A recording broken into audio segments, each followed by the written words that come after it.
ದಿನಾಚರಣೆ ಸಮಿತಿ ವತಿಯಿಂದ ಧಾರವಾಡ ಜಿಲ್ಲೆಯ ಅಧ್ಯಕ್ಷರಾದ ಶ್ರೀ ಭಾಸ್ಕರ್ ವಾಮನರಾವ್ ಬಡಿಗೇರ್ ಇವತ್ತಿನ ದಿನ ನಾವು ಸಂಗಪ್ಪ ಗಾಬಿ ಅವರನ್ನು ಡಿಸ್ಟ್ರಿಕ್ಟ್ ಹಾಸ್ಪಿಟಲ್ನಿಂದ ವರ್ಗಾವಣೆ ಮಾಡಿದ್ದಾರೆ.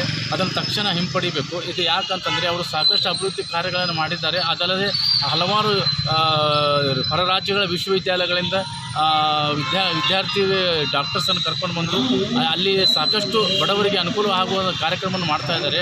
ಅವರು ತಕ್ಷಣ ಅಲ್ಲೇ ಹೊಳ್ಳೆ ಅದೇ ಜಾಗದಲ್ಲಿ ಅವ್ರನ್ನ ಮುಂದುವರಿಸಬೇಕಂತೇಳಿ ನಮ್ಮ ಒಂದು ಒತ್ತಾಯ. ಇದನ್ನು ಸಿ ಎಮ್ ಅವರಿಗೂ ಕೂಡ ಮಾನ್ಯ ಜಿಲ್ಲಾಧಿಕಾರಿಗಳ ಮೂಲಕ ಅವರಿಗೂ ಕೂಡ ಅದನ್ನು ಮೂವ್ ಮಾಡಿದ್ದೇವೆ.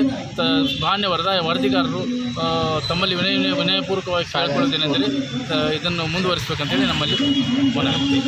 ಲಕ್ಷ್ಮೀ ಭಾಸ್ಕರ್ ಬಡಿಗೇರ್, ವಕೀಲರು ಹಾಗೂ ಮಹಿಳಾ ರಾಜ್ಯಾಧ್ಯಕ್ಷರು, ಕರ್ನಾಟಕ ವಿಶ್ವಕರ್ಮ ಜನಸೇವಾ ಸಂಘ ಧಾರವಾಡ. ಇವತ್ತಿನ ದಿನ ನಾವು ಜಿಲ್ಲಾಧಿಕಾರಿಗಳಿಗೆ ಒಂದು ಮನವಿಯನ್ನು ಮಾಡಿದ್ದೇವೆ. ಅದೇನಂತಂದ್ರೆ ಜಿಲ್ಲಾ ವೈದ್ಯಾಧಿಕಾರಿ ಆಳಿಗಾದಂತಹ ಶ್ರೀ ಸಂಗಪ್ಪ ಗಾಬಿ ಅವರನ್ನು ವರ್ಗಾವಣೆ ಮಾಡಿದಂತಹ ವಿಷಯ ನಮಗೆ ತಿಳಿದು ಬಂದಿದೆ. ಆ ಕಾರಣಕ್ಕಾಗಿ ಅವರು ವೈದ್ಯಾಧಿಕಾರಿಗಳನ್ನು ಇಲ್ಲೇ ಇರಿಸುವಂತೆ ನಾವು ಅವರಿಗೆ ಜಿಲ್ಲಾಧಿಕಾರಿಗಳಿಗೆ ಮನವಿಯನ್ನು ಮಾಡಿ ಹಾಗೂ ಮುಖ್ಯಮಂತ್ರಿಗಳಿಗೆ ಡಿ ಕೆ ಶಿವಕುಮಾರ್ ಸಾಹೇಬರು ಕೂಡ ಇಲ್ಲಿಂದ ಮೂವ್ ಮಾಡುವಂತಹ ವ್ಯವಸ್ಥೆಯನ್ನು ಅವರಿಗೆ ಮಾಡಿದ್ದೇವೆ.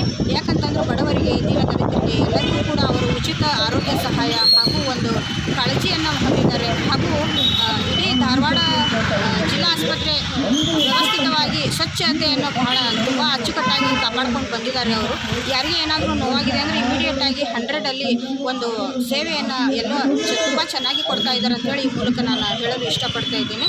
ಹಾಗಾಗಿ ಅವರನ್ನು ಮತ್ತೆ ಇಲ್ಲೇ ಮುಂದುವರಿಸಬೇಕಂತ ಹೇಳಿ ಈ ಮೂಲಕ ನಾನು ಮನವಿಯನ್ನು ಮಾಡ್ತಾ ಇದ್ದೇನೆ. ಧನ್ಯವಾದಗಳು.